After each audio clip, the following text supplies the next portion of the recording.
اور تم وہ کیسے لے سکتے ہو؟ حالانکہ تم ایک دوسرے سے صحبت کر چکے ہو اور وہ تم سے مضبوط عہد بھی لے چکی ہیں۔ اور جن عورتوں سے تمہارے باپ نکاح کر چکے ہوں ان سے نکاح نہ کرو مگر جو پہلے ہو چکا، یقیناً وہ ہمیشہ سے بے حیائی اور سخت ناراضگی کی بات ہے اور بہت ہی برا راستہ ہے۔ تم پر حرام کی گئی ہیں تمہاری مائیں اور تمہاری بیٹیاں اور تمہاری بہنیں اور تمہاری پھپھیاں اور تمہاری خالائیں اور بھائی کی بیٹیاں اور بہن کی بیٹیاں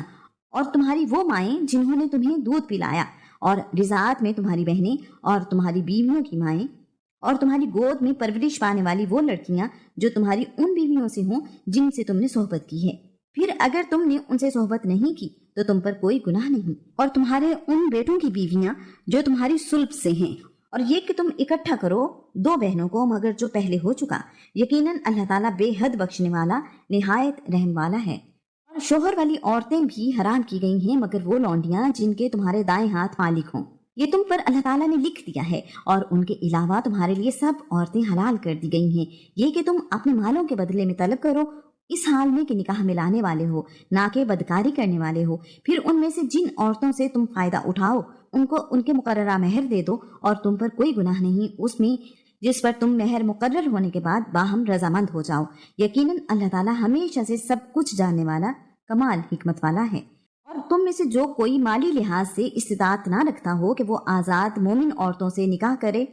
تو مومن لونڈیوں میں سے کسی سے نکاح کر لے جن کے مالک تمہارے دائیں ہاتھ ہوں، اور اللہ تعالیٰ تمہارے ایمان کو زیادہ جاننے والا ہے۔ تم ایک دوسرے سے ہو، چنانچہ ان کے مالکوں کی اجازت سے ان کے ساتھ نکاح کر لو اور ان کے مہر ان کو اچھے طریقے سے ادا کر دو، جبکہ وہ نکاح میں لائی گئی ہوں بدکاری کرنے والی نہ ہوں اور نہ ہی چھپے دوست بنانے والی ہوں۔ پھر جب وہ نکاح میں لائی جا چکیں تو اگر اس کے بعد وہ بے حیائی کریں تو ان کی سزا آزاد عورتوں سے نصف ہے، یہ اس کے لیے ہے جو تم میں سے گناہ میں پڑنے سے ڈرے، اور یہ کہ تم صبر کرو تمہارے لیے بہتر ہے، اور اللہ تعالیٰ بے حد بخشنے والا نہایت رحم والا ہے۔ اللہ تعالیٰ چاہتا ہے کہ تمہارے لیے کھول کر بیان کرے اور وہ تمہیں ان لوگوں کے طریقوں کی ہدایت دے جو تم سے پہلے تھے، اور وہ تم پر مہربانی فرمائے، اور اللہ تعالیٰ سب کچھ جاننے والا کمال حکمت والا ہے۔ اور اللہ تعالیٰ چاہتا ہے کہ تم پر مہربانی فرمائے، اور جو لوگ خواہشات کی پیروی کرتے ہیں وہ ارادہ رکھتے ہیں کہ تم راہ راست سے ہٹ جاؤ، بہت بڑا ہٹ جانا۔ اللہ تعالیٰ ارادہ رکھتا ہے کہ وہ تم سے بوجھ ہلکا کرتے اور انسان کو کمزور پیدا کیا گیا ہے۔ اے لوگوں جو ایمان لائے ہو، تم آپس میں ایک دوسرے کے مال باطل طریقے سے نہ کھاؤ، سوائے اس کے کہ تمہاری آپس کی رضامندی سے تجارت ہو، اور اپنے آپ کو قتل نہ کرو، بلا شبہ اللہ تعالیٰ ہمیشہ ہی سے تم پر نہایت رحم والا ہے۔ اور جو شخص زیادتی اور ظلم سے ایسا کرے گا تو بہت ہی جلد اسے ہم آگ میں داخل کریں گے، اور یہ اللہ تعالیٰ پر ہمیشہ سے نہایت آسان ہے۔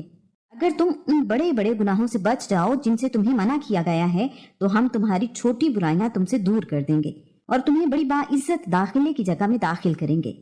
اور تم اس چیز کی تمنا نہ کرو جو اللہ تعالیٰ نے تم میں سے بعض کو بعض پر فضیلت دی ہے۔ مردوں کے لیے اس میں سے ایک حصہ ہے جو انہوں نے محنت سے کمایا، اور عورتوں کے لیے اس میں سے ایک حصہ ہے جو انہوں نے محنت سے کمایا، اور اللہ تعالیٰ سے اس کے فضل کا سوال کرو، یقیناً اللہ تعالیٰ ہمیشہ سے ہر چیز کو خوب جاننے والا ہے۔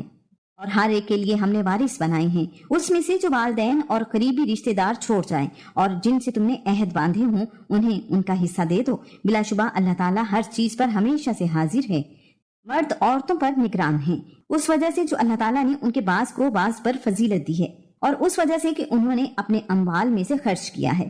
بس نیک عورتیں فرما بردار ہیں، وہ عدم موجودگی میں بھی حفاظت کرنے والی ہیں، اس وجہ سے کہ اللہ تعالیٰ نے انہیں محفوظ رکھا۔ اور وہ عورتیں جن کی سرکشی سے تم ڈرتے ہو تو تم ان کو سمجھاؤ اور ان کو بستروں میں چھوڑ دو اور ان کو مارو، چنانچہ اگر وہ تمہاری اطاعت کریں تو ان کو ستانے کی کوئی راہ تلاش نہ کرو، بلا شبہ اللہ تعالیٰ ہمیشہ سے ہی بے حد بلند بہت بڑا ہے۔ اور اگر تم ان دونوں کے درمیان مخالفت سے ڈرو تو ایک منصف شوہر کے رشتہ داروں میں سے اور ایک منصف بیوی کے رشتہ داروں میں سے مقرر کر دو۔ اگر دونوں اصلاح کا ارادہ رکھیں گے تو اللہ تعالیٰ ان کے درمیان موافقت پیدا کر دے گا، بلا شبہ اللہ تعالیٰ ہمیشہ سے ہی سب کچھ جاننے والا، ہر چیز کی خبر رکھنے والا ہے۔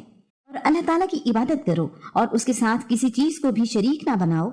اور والدین کے ساتھ احسان کرو، اور رشتہ داروں اور یتیموں اور مسکینوں اور رشتہ دار ہمسایوں اور اجنبی ہمسایوں اور پہلو کے ساتھی اور مسافر کے ساتھ اور ان کے ساتھ جن کے مالک تمہارے دائیں ہاتھ ہوئے ہیں، یقیناً اللہ تعالیٰ ایسے شخص سے محبت نہیں کرتا جو اکڑنے والا، فخر کرنے والا ہو۔